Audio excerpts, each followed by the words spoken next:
this video, I didn't know that I needed.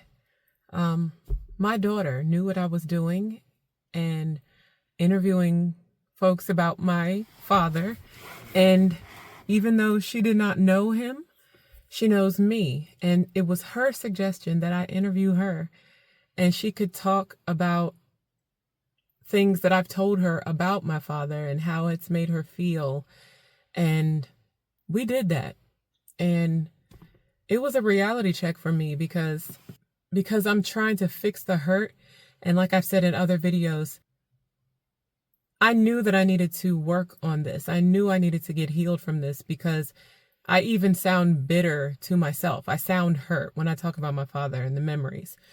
And I almost feel like stuck at a certain place, like, trying to figure out why he did stuff. And that's why I started this whole project, which has turned into something so much more because, it's so awesome.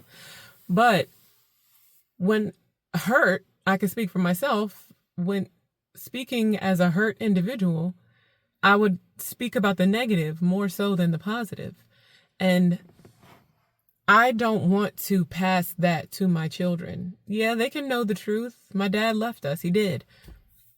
But I want to make sure they remember the reasons why I missed him so much.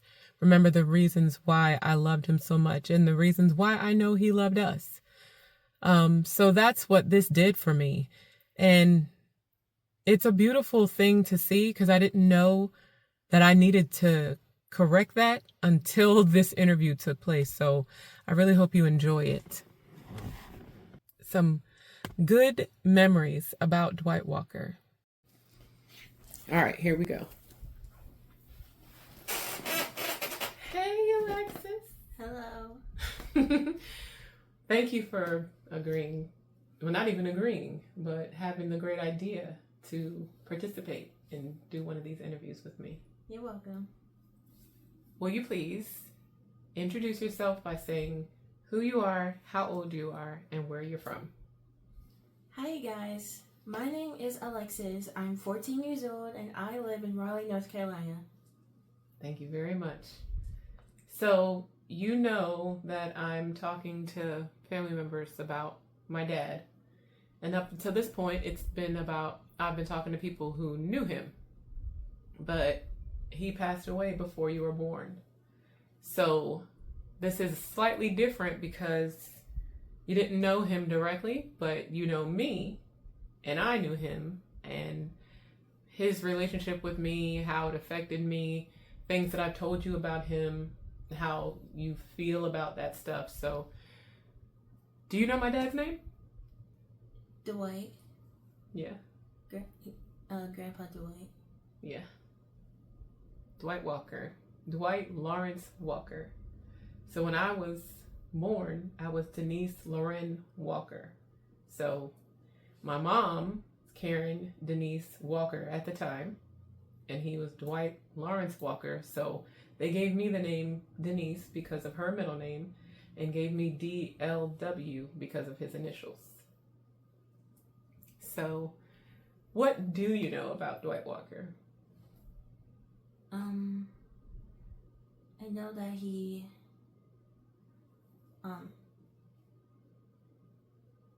had diabetes before he passed away. He also, I think he had a hard time in his life, and you told me that his hard times may have affected the way that he acted to you and my aunts.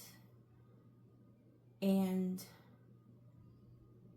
he moved away from you guys when y'all were young. And y'all would only see him like once a year or so, I think.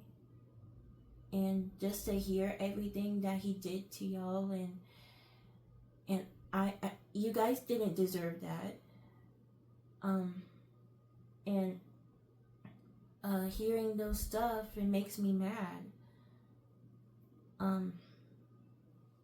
And it's kind of hard for me to hold that in,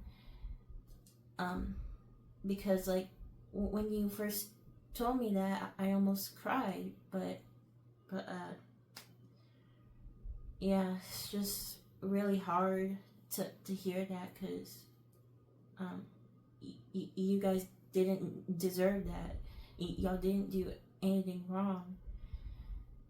But um, I guess just because of his hard times, he moved away, and I can't imagine my dad doing that. So it's a really hard thing to hear, and it makes me mad. Thank you for sharing that. I don't think if I didn't start doing these interviews and you hadn't made the suggestion, I might not have known that's how you felt. And I don't want to, it's a awkward place for me because that's my story, right? That's my situation. He was my dad. It happened how it happened. But I also don't want to tell you things that make you feel upset. So it's like, I don't want to hide things from you. And I didn't know that it upset you either. You know what I mean? And that's never anything that I want to do. But sometimes the truth is upsetting. And so, yeah, I didn't know that you felt that way. And I don't want you to feel angry or burdened about things that I have experienced. I want to heal and be better so that I can be better for you. So, do you remember me? Because of the things that I experienced and the pain that it caused me, it probably caused me more to talk about the negative things that I experienced. Like him leaving. Like that's the main thing that I experienced, is him leaving us. Do you have any memories of me saying anything about him that was good or fun or happy? Mm-hmm. Like what? When my older brother Xavier, when he was a baby, he took you and him to Chicago for a couple days, and y'all got to hang out and talk. He took y'all to fun places. He took I can't remember every place that he took y'all. I don't either. He took you to see Jurassic Park when you was 8? 11. 11. He was 11. And now it's one of your favorite movies. It is. One of my favorite memories about my dad was when I was 11 years old. And I had said previously he showed up for one day when I was 11. I don't know if it was on this day or if he was around for maybe like a weekend or something. I don't know. Can't remember. But when I was 11, it was 1993, and Jurassic Park had just come out. And I wanted to see this movie so bad, but my mom was like, no, it's PG-13. But my dad, when he came, he had already seen it. And he took me to see Jurassic Park. And I was so excited because I desperately wanted to see it anyway. My cousins had been talking about it and stuff. And I was like, man, this looks so cool. And it was one of those most amazing things I'd ever seen. Back then, that technology looked like real dinosaurs. And we sat there together, just me and him, watched that movie.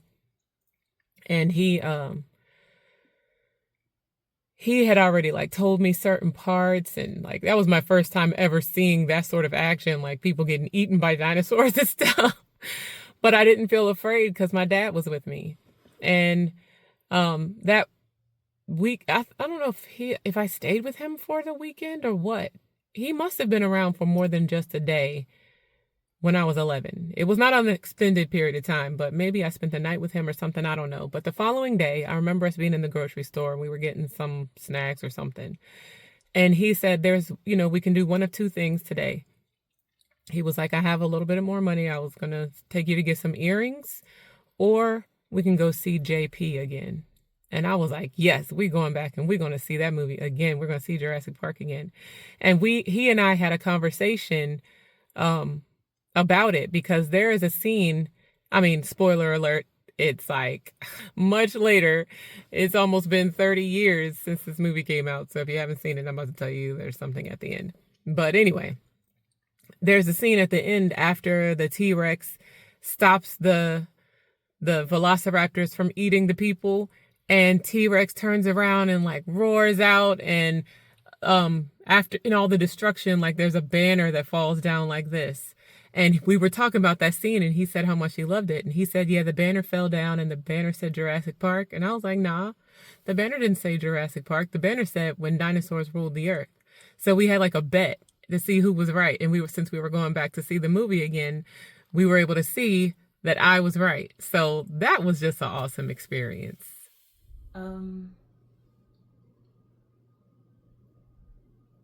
He didn't take out a Disney. Mm-mm. No, that was something else.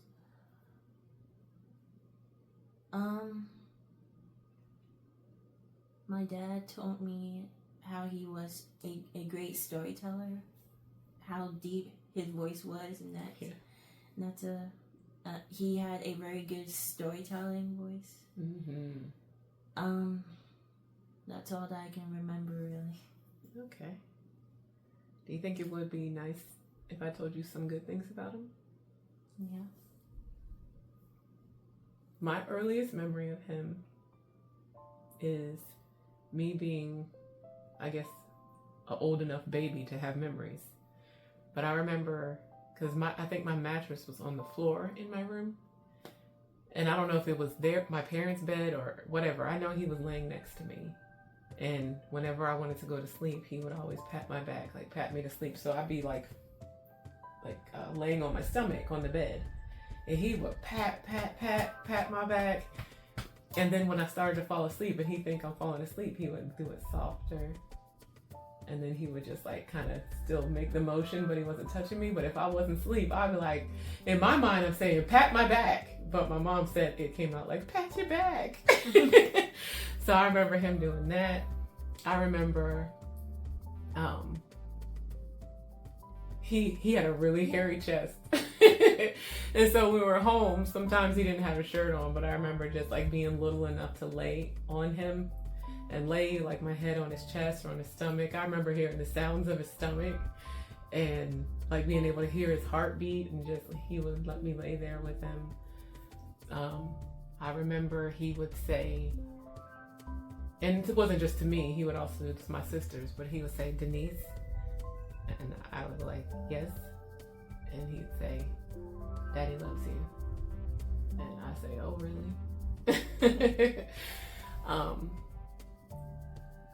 I remember I don't know if y'all watch actual Sesame Street. Did you?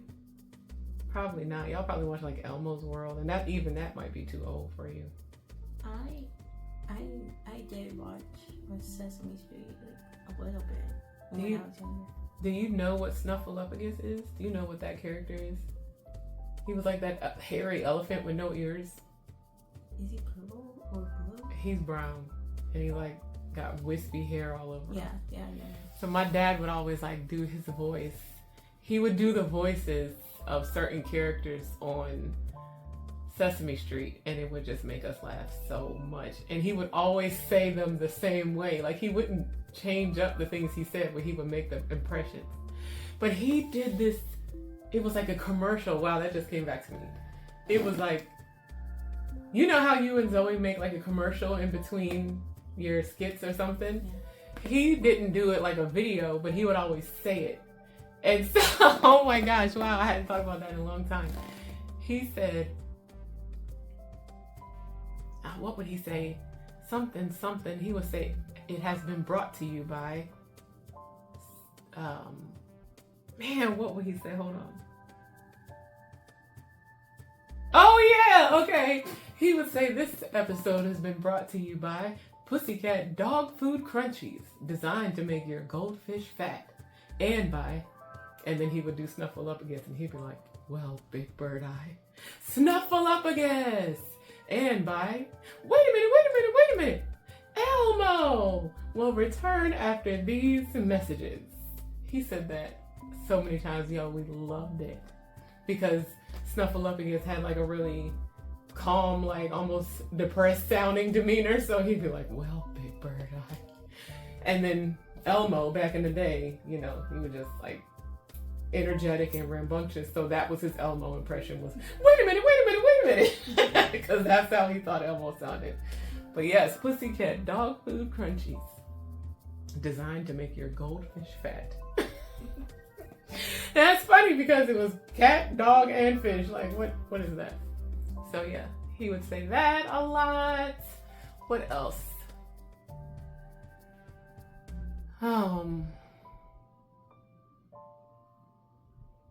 He was funny.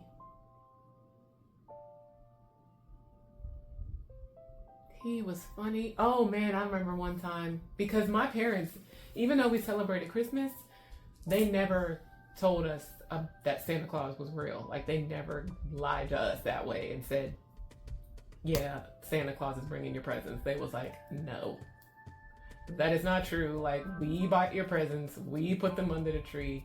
So they never taught us that. So when we would go to the mall, like in the mall during Christmas time, there's usually a man dressed as Santa Claus and kids wait in line so they could take pictures with him. And even though we did that before, he made sure that we knew, like, that is just a man. That is not Santa Claus. And he said, if we ever went up to the Santa Claus, we should tell him, like, tell the man, like, we know that you are not really Santa Claus, that you're just a man in a costume. And he said, now get me off of your fat lap. Girl, we cracked up when he said fat lap. Now get me off of your fat lap. So yeah, he made us laugh. He was really good at drawing. He was an architect. Do you know what that is?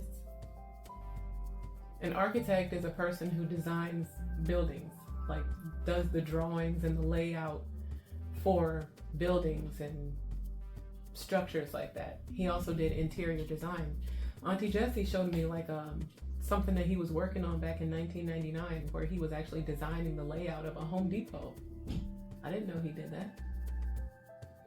He actually, and people don't necessarily believe this, but it's true because Jessica has proof of the patent, and the reason that we're not rich today is because he didn't renew it. But you know, like that black chair, you know, the chair that you can like unfold and the seat goes down and then you can kind of fold it back up like an umbrella? Yeah. He invented that. He actually had the paperwork and he designed that chair. He called it the Walker chair. But because he didn't keep up with the paperwork, the rights didn't stay with him. But he invented that chair. And I know many of people in my family who can witness to that and say that he did. Yeah. He could sing. Did you know that? No. He was in a singing group. Yep. He was in a singing group at the church where my mom met him. He was in a group where, like, you know, like Take Six sing together and harmonize. Mm-hmm. I don't know if they were a cappella, but it was a group. They were called Frankincense. And they sang in the churches and I think in the local area. Yeah, he was a singer, girl. He sang and he had a beautiful voice. And for whatever reason, he would sing in his low voice when he was around me and my sisters. But he had something called, like when a man can sing falsetto, where they can, you know, sing an octave higher. And you've heard like Take Six, like some of them sing higher. Mm. He had a beautiful falsetto. And he, for some reason, didn't want us to hear it. We would ask him to sing like that, and he wouldn't. He would only sing low. But one time, he was taking us, me and my sisters, to Atlanta when I think I was 17 and they were 15 or somewhere around there. And we were asleep, or he thought we were all asleep in the car. So there was music playing, and he was singing, like truly singing. And I didn't wake. I pretended I was still asleep so I could continue to hear him. And that was the one time in my life I heard him sing, like truly sing. So, yeah. There's some good stuff for you. Your granddad. Yeah. What do you think about that? That makes me less mad at him. let me try to help that a little bit more. Did I tell you? Because you said he went through some hard stuff. He did. He was in a war in 1960s. He was born in 1950. And so when he was only like Trey's age, he went to a whole nother country called Vietnam and was in a war, like where he didn't know if he was going to live or die each day, where bombs were being dropped out of airplanes on them, all around them. And some of the stories that he told us were of that. And so he was traumatized by that. It affected him where he had nightmares and, you know, sometimes he was like really paranoid about things that were going on where he wasn't sure that he was safe because it was that impactful on him. So I'm not trying to make excuses for him because I don't think that everything that he did was directly related to that. But imagine someone as young as Trey being a soldier in a country they've never been to before, fighting a war that they probably don't understand, and not being sure if they was going to live or die each day, hearing bombs being dropped, watching people that they know get killed. That's hard. And so he went through that, and it affected the whole rest of his life. So if that helps you to also put in perspective, like, he was not perfect, and yeah, he was mean sometimes, and unfortunately he did leave us. He made the decisions that he made, but he also, you know, he went through some really hard things that made his life and decision making a little bit tougher too. And even after all that, still came back, went to college, became an architect, had beautiful children. I don't know. Do you remember Uncle Ojeda? Remember we took pictures with him at Auntie Jessie's house some years ago? Mm-hmm. So had him, had me and my sister's beautiful daughters, and made good memories with us. You know, it was hard because I spent most of my time missing him, but it was what it was, you know? Mm-hmm. What do you think about that? No. I don't think that he did all those mean stuff for no reason. I mean,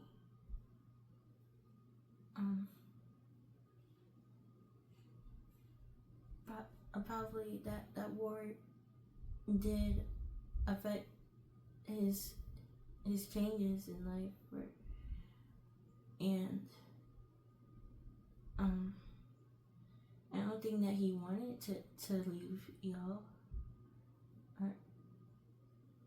I'm not sure if he even wanted to do those things, but maybe he just couldn't help it, or he wasn't thinking straight. But I don't think that he would do anything to hurt y'all or anything. He just needed time to himself. But I don't know, it still kind of makes me feel upset that he did that. Yeah. It's upsetting. And what you're saying, all of that could or could not be true. Maybe you hurt my throat. It was there, yeah.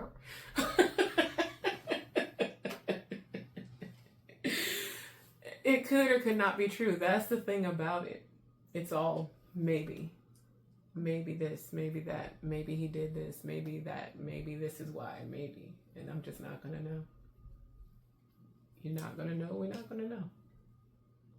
But I just praise the Most High that I have the opportunity to talk about him, to tell you some of the things that I remember, whether they be good or bad.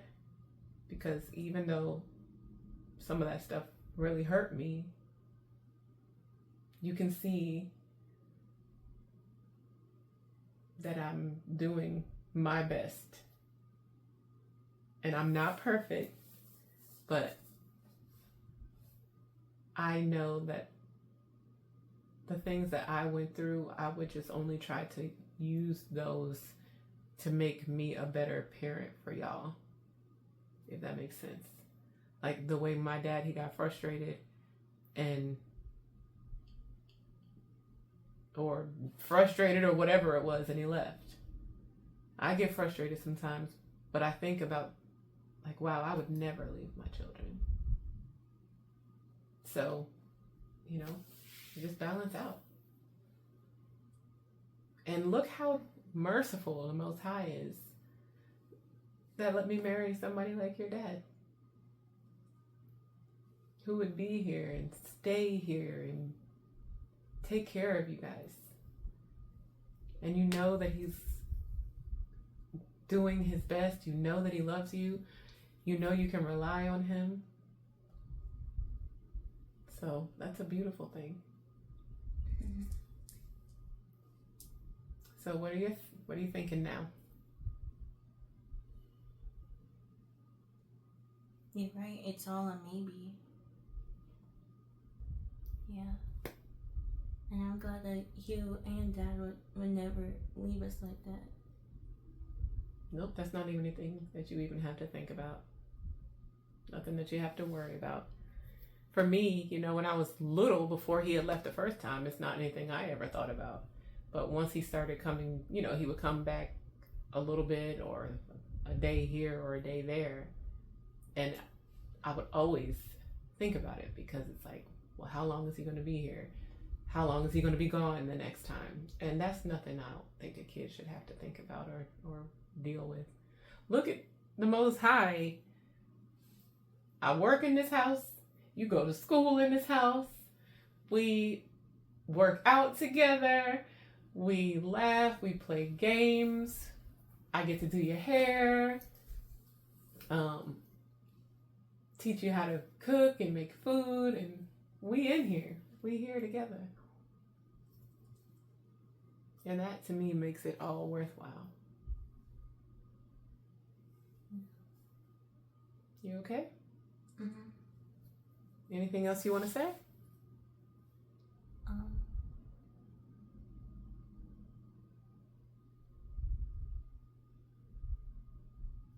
I hope that we can see Grandpa Dwight in the new world.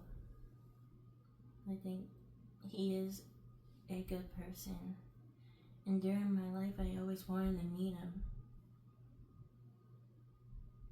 He loves you. Yeah. He's a good person. We all do sins. We all do wrong things, but we learn. Yeah. It's so true. What a mature thing to say. And he does. I think he really does love you. He's the first person, even though he didn't know about us being Israel, he's the first person he always called, because back in the day we called him God, right? But he always called God the Most High. He always did. And you're right, like, people have stuff they go through, but that don't make them bad. They just make the decisions that they make, and sometimes those decisions impact people. But I think he did his best. I think he did the best he thinks he could do, or he thought he could do. So I hope you can forgive him, because not for him, he's gone, but for you. I wouldn't want you to have anything in you that you hold on to for, being angry or upset,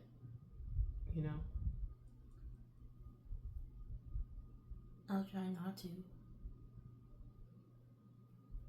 Well, ask God to help you, because you gotta forgive.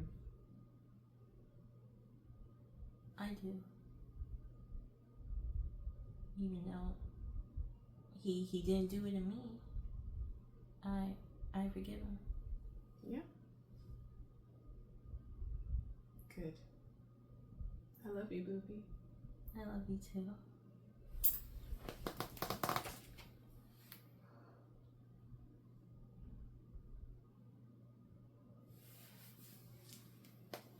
Thank you again for doing this for me. You're welcome. Bye. Another thing, I was telling my daughter how my dad could sing. And he had a favorite theme song from a movie. I mean, not a movie, from a show. Looked like it's from the 1950s. And he loved it. He used to always sing it to us. We had never seen the show. But now with YouTube, I could look it up. And I could hear it. And, the show is called Tombstone Territory. But he loved the theme song. And the way my dad sang it was way better than how it was on that show. Because he Dwight Walkered it up. So I'm going to do my best to do it justice. But he would sing, whistle me up a memory. Whistle me back where I want to be. Whistle a tune that would carry me. The Tombstone Territory.